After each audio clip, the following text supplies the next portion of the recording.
Hi, good morning, it's me, Teacher Jen. Welcome to the studio. So what we are doing here is a continuation of the current work in progress that I have in the easel. So we are technically laying out yung shine or yung makintab na part ng paint tube. But we want this one minimal because ang gusto nga natin parating dun sa viewer is gamit na yung paint tubes.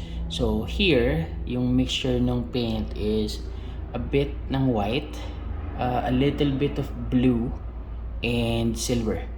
So pag nag-apply ako ng shine and I want it minimal, konti lang yung paint, halos dot lang. Then I slowly push it over lang so I could create yung minimal na effect. Also, we want it since gamit na yung paint tube, so mas maganda kung may texture and para may leading lines yung viewer towards seeing the painting. You want kasi the viewer, or personally, I want the viewer to see an artwork and not just a photograph. So kapag in case na nag-highlight ka tapos naparami, or let's just say napadami, you just have to deepen lang yung shadows ng konti and then slowly blend yung in between to get yung in between ng transition ng light source or ng light paint to the darkest paints that you have or the shadows, and slowly blend this one. When you're blending this one, make sure na dahan-dahan or as much as possible magaan yung hawak mo dun sa paintbrush. Then you could have something like this. Now yung transition, babantayan mo yan. Pagdating sa gitna, dapat pababa na yung brush stroke. This one could go over na naka-diagonal here, tapos slowly naman maglilipat yung diagonal towards this side. So para magkaroon siya ng balance. Hindi naman siya kailangang totally symmetrical. You could use symmetrical and asymmetrical at the same time. Kasi you want this one to be like a hand painted and not a mechanical piece na parang robot yung itsura nung project. But there's no harm in trying to achieve the highest quality possible na gusto mong ma-achieve dun sa artwork mo. My suggestion lang is do not be too hard on yourself when, let's just say, you made a couple of mistakes. Like, let's just say I made a couple of mistakes there. What I'm going to do is, instead of just parang naiinis, I'll just slowly blend lang a bit ng silver so I could diffuse yung mga areas na gusto kong i-diffuse. And then i-highlight ko lang yung mga areas na gusto ko i-highlight later on. So in painting, huwag ka masyadong magmamadali. There are times na kailangan mo talagang patuyuin yung area bago ka magpatong ng panibago so you could see yung transition ng colors. Kasi let's just say I want yung makintab dito, but hindi ko siya ma-apply kung basa siya lahat. So dapat siya matuyo muna bago mag-apply uli ng panibagong layer ng color or ng paint para hindi masyadong naghahalo, because you have to remember oil paints are slow drying paints and matutungkab lang siya if you are doing everything all at once or everything at the same time. So here, what I'm going to do is, since nandito yung parang highlight ko, dito, medyo from dark tone to highlight, tapos since bilog yan, iikot uli yan or pipivot uli yan na papunta na ng gray tone to a darker tone. Now, pwede kang mag high contrast if you want, na parang may highlight and then may high shadows. But since we already had or established na a high shadow, so what I'm going to do is diffuse the area with silver. So I could create a smooth transition na translucent na nakikita ko pa rin yung undertone ko or yung underpaint na ginawa last week. So in painting, huwag mo lang siyang mamadaliin. Huwag mo lang din siya masyadong iwanan. So you have to remember, may mga days na, for example, like this one, it is a textured color. So palette knife yan. So pinatuyo ko muna ng 2 weeks bago ako nag-layout no panibagong additional color. Kasi gusto ko nga parang gamit na yung paint tube na medyo naghalo-halo na yung paint because of the months of usage or yung constantly paggamit ng artist. So here, tuloy-tuloy lang yung transition ng silver. Tapos, dapat to lumiliko na yung transition mo going to here. Ngayon, pwede kang maglagay ng highlight kung gusto mo. Like this. Let's just say, yung initial tones ko kasi yung underpainting ko minsan pinaglalaroan ko. Then, I'll decide kung saan ako magbe-base ng highlight later on. Hindi ko technically pina-follow 100% yung picture from what the picture is trying to show me. I would like to adjust it so para hindi naman siya yung parang dogmatic na you just have to follow everything by number or by effect. So let's just say, let's add a few highlight here. Tapos, in case, let's just say nagkamali or like this, which is parang masyadong makapal yung dalawa. So what you do is just get the midtone, which is the silver from white and the black. And then slowly I would diffuse this one.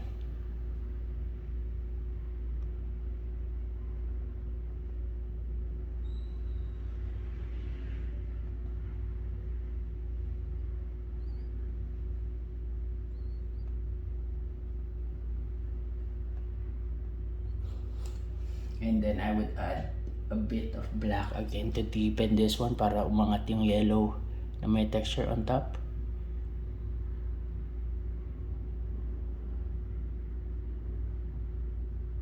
And then I would deepen this one as well.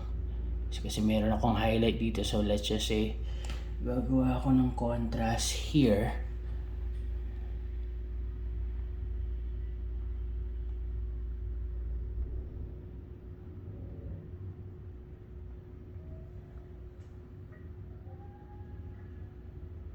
Para mas buo yung transition ng painting or ng paint tube na hindi siya masyadong mukhang flat, hindi rin siya masyadong mukhang photographed.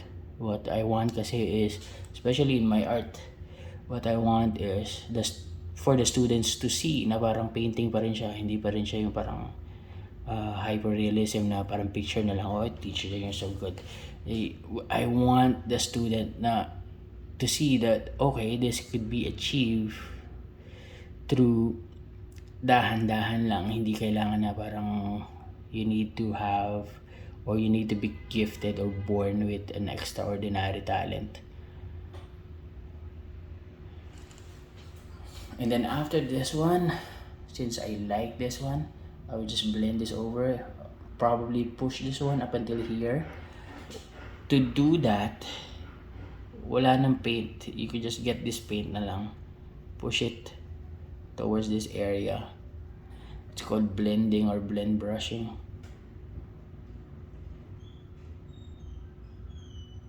So I would just push this one up until here. And then the rest I will just work on silver.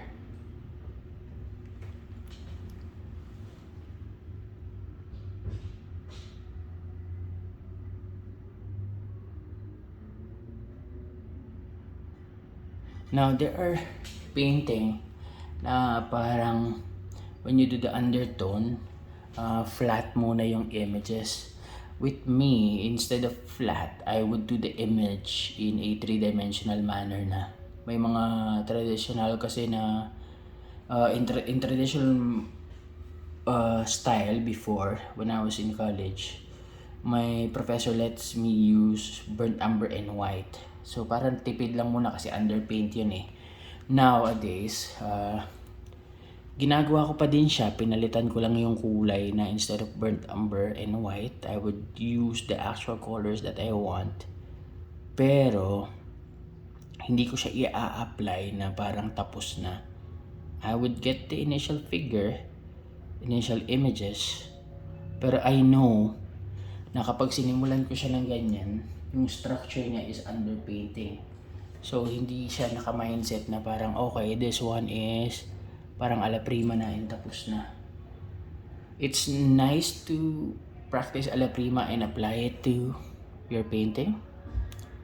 And then, eventually, use that ala prima style or ala prima techniques that you have learned as an underpaint para ma-push mo pa ng gusto yung underpainting instead of just a plain black or a plain black and white or flat color. You could initially put na some textures on it or play around with it, but parang it gives you more flexibility to work on succeeding layers even though you initially made mistakes. Parang hindi ka napipikon and it's easy to modify and adjust according to your needs and preference kapag the more you put layers of paint or pagka tapos mo ng first layer and then mag-work ka ulit on a new layer, hindi siya yung parang okay, this is parang nakakatakot na patungan because pakiramdam ko yung unang patong ko is okay na. So for me, I will just apply the ala prima technique or ala prima method, but I have a mindset na underpainting yan, hindi yan yung final touches. So that is what I also teach the students, is you could do the ala prima. You could, instead of just a flat layer, you could start working na parang halos tapos na yung project, but make sure na yung mindset mo na hindi pa yan yung final. Kasi that's the time na parang ayaw nang magpatong ng students ng panibagong layer because pakiramdam nila tapos na yung painting, or pakiramdam nila baka, or yung fear na para baka masira uli nila. So yung painting kasi hindi mo siya masisira if you control the amount of succeeding paints that you would put in the painting. So for me, kahit malaki yung canvas, parati lang maliliit yung paintbrush na ginagamit ko. So even though, let's just say, sumobra ng pintura or dumami yung application, hindi pa rin siya ganoon kadami na madali, na mahirap siyang i-modify or i-tweak. Since maliliit yung paintbrush, kahit maparami yung paint, madali siya baguhin or mag-adjust. So, let's just say this one, sabihin na natin napakapal yung paint. Since manipis pa rin siya or sobrang liit pa rin niya kumpara dun sa paint using a bigger brush, it's easier to modify yung procedure. So with this one, may brush strokes yan eh. So umpisa, pinapatuyo ko yung brush strokes, tapos tsaka ako magpapatong. I want kasi na parang ma-retain yung lines na hindi naman siya pronounce yung lines, hindi naman siya masyadong kitang-kita. So just want na parang texture that you could see, but this one kasi is the texture that you could feel, this one is the texture that you could see. So in my case, parate tinitingnan ko is the painting has dark shadows, does it has highlights, does it have the textures that I want kasi to make it look full rather than to satisfy how I look at it. Parang like this, in the actual picture or the reference that I have, may highlight yan here. So what I'm going to do now is, since tuyo na yan, I could just easily put a little bit of paint and then blend this one a bit nang hindi masyadong pinong-pino, because we want it to look like a highlight or yung parang shine lang dun sa painting. The reason also bakit gusto ko tuyo na tsaka ako nagpapatong, so even if I put my hands on the canvas, hindi siya nasisira or hindi ko tinatamaan yung mga area na may paint. So kung basa yung painting, like for example, if I'm working here, I will not work on this one at the same day because I want it na parang tuyo muna. Now, there are artists or who prefer to work on the whole piece. Okay lang din naman yun as long as kagamit ka lang ng kahoy para may tungtungan yung kamay mo. But for me, since I teach students for their IB class, I want them kasi na dahan-dahan mo gawin pero ginagawa mo siya parati. Hindi pwede na parang kung kailan deadline lang tsaka mo gagawin, because magagaling yung mga students ngayon their problem is distracted. So since you have phones, you have meet up with friends and hang out with classmates and best friends and stuff. So, hindi naman siya masama.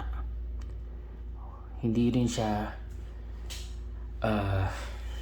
nakakatulong kung hindi na marunong yung estudyante mag-balance ng oras nila. So, in painting, the way I teach it, I want them to realize na parang art imitates life. So whatever you do with your art, it is what you do with your life in general. So what I want the students, since you don't have to do a 9 to 5 job, so your job is to study, gawin mo yung Pomodoro technique. Pomodoro technique is one of the techniques that is used for studying.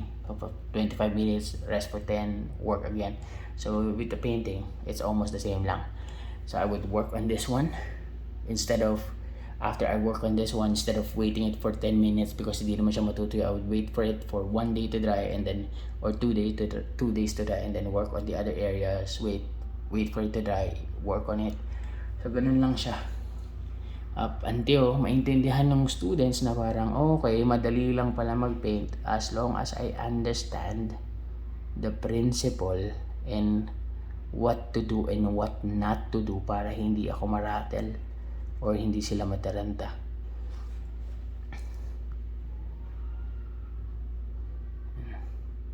So little bit of highlight here, tapos ito hindi ko na ito papakailaman.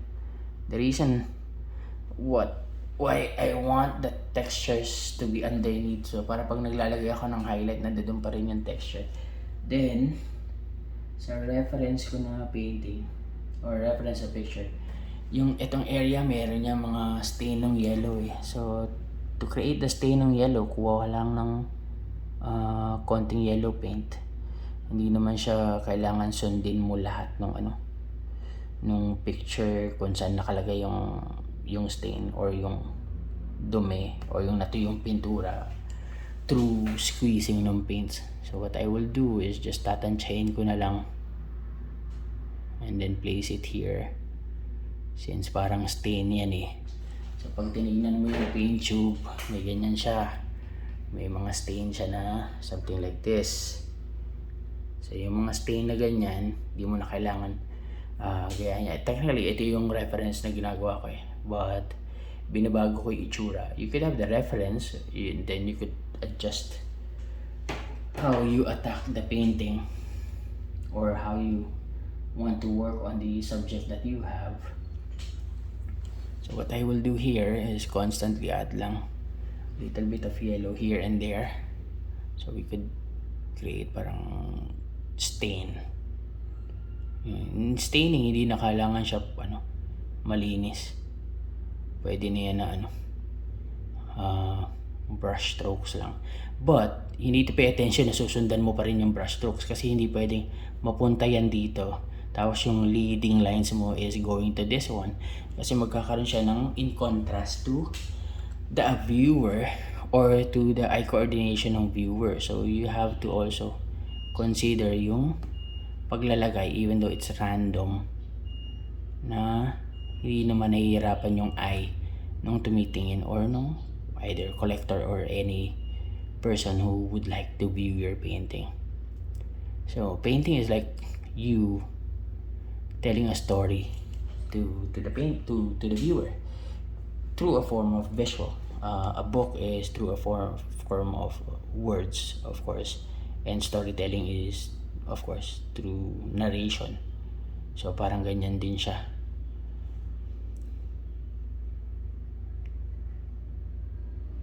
What I'm going to do here is get lang a little bit of yellow so we could have stain. Tapos this one hindi ko to gagawin. This one sa ilalim papatuyuin ko to tsaka ko siya gagawin kasi I don't want na parang sabay-sabay, since especially kapag nag-highlight na or trying to put na ako ng details as much as possible. I want it na parang dahan-dahan para hindi ako nagmamadali. So I could just simply concentrate on one area. So for today, ito lang talaga yung ginawa ko, tsaka ito lang. Tsaka ito, last na yan. Tapos hindi ko nagagawin yung, or hindi ko nagagawin tong black area. I'm just gonna do it in the other session. So for the stain, pwede mo yan idiretso yung yellow because yellow is translucent. Pero you have to remember, hindi ka pwedeng mag-stain ng placing a wet on wet paint on top kung yung ipapatong mo ay opaque. Yung white kasi is opaque, so pwede siyang nasa ilalim. The yellow is translucent. Mapapansin mo yung dito, this one, so it's like white and black. Black is opaque, so white and black is like semi-opaque, semi-translucent. So pwede siyang nakaibabaw dun sa opaque, but you cannot put the opaque on top of a translucent paint and expecting it na parang magsha-shine yung opaque on top of the translucent, because kakainin nung, especially on wet, kakainin nung opaque yung translucent paint. So you also have to remember or pay attention kung dun sa mga kulay na nilalagay mo, especially kung basa pa yung pintura or nag-overlay ka ng mga colors. So for me, let's just say dito, lagyan natin siya. Yan, para may nagbe-break na pintura. Yan.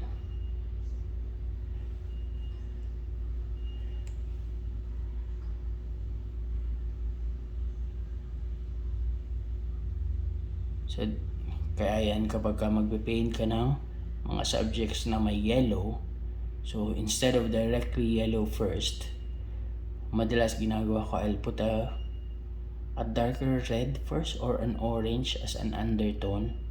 Tapos, mag-lighter orange ako and then it goes back to the yellow. The problem kasi with the yellow on top,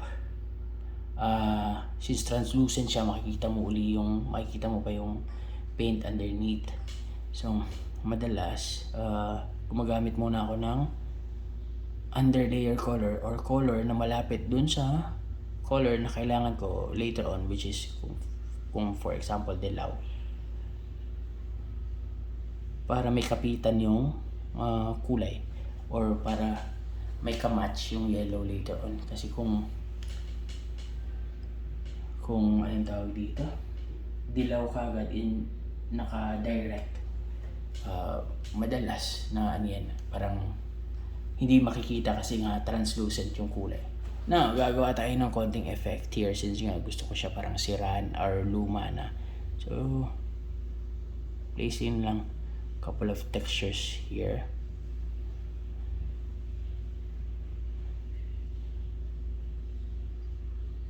Pagka ganyan, pwede mo i-push out yan. Tapos gusto ko kasi may texture dito.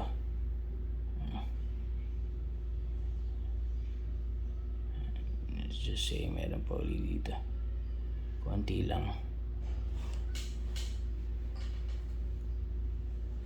No, yung idea ko kasi dito is dapat gamit na talaga yung paint tube.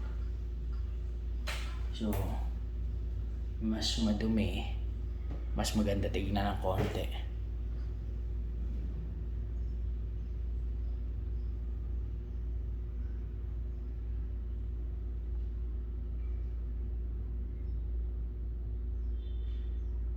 But try to balance this one, kasi kung ito na yung makapal yung texture, you don't want naman everything to be super messy na lahat na lang may makapal ng texture. So pwede naman makapal yung texture like this one. Yung texture niya, texture that you could see, pero flat yan eh. This one is texture that you could feel because sobrang kapal niya. And then the one that you could see, then slightly in between naman that the one that you could see and the one that you could feel.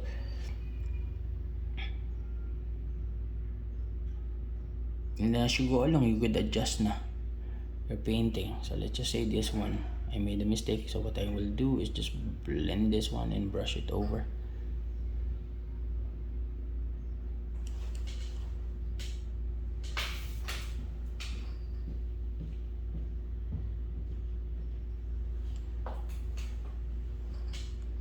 Yan. So mostly na yung gusto kong effect. Lalagyan pa natin dito ng konti because I want something to balance this one, and then yellow here. So I want na parang stain lang,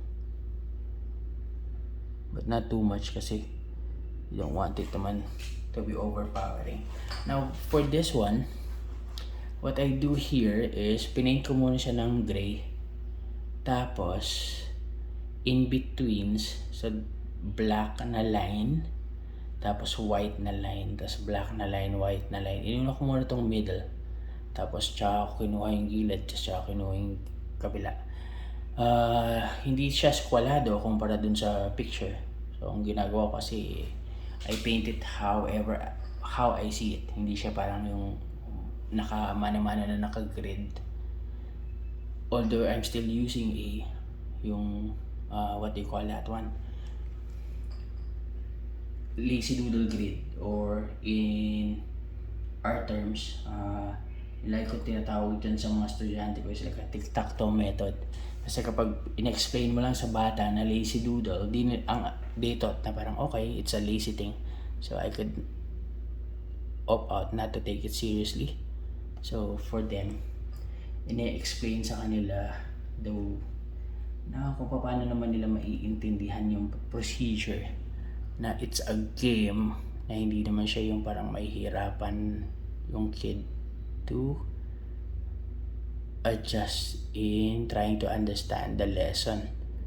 Kasi kapag in-explain mo lang yan ng parang art terms to an adult, yung bata hindi nila maiintindihan.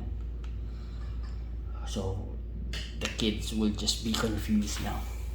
So this is our lesson for today, or this is the art tip for today. I'll try to post again tomorrow or the other day or sa isang araw.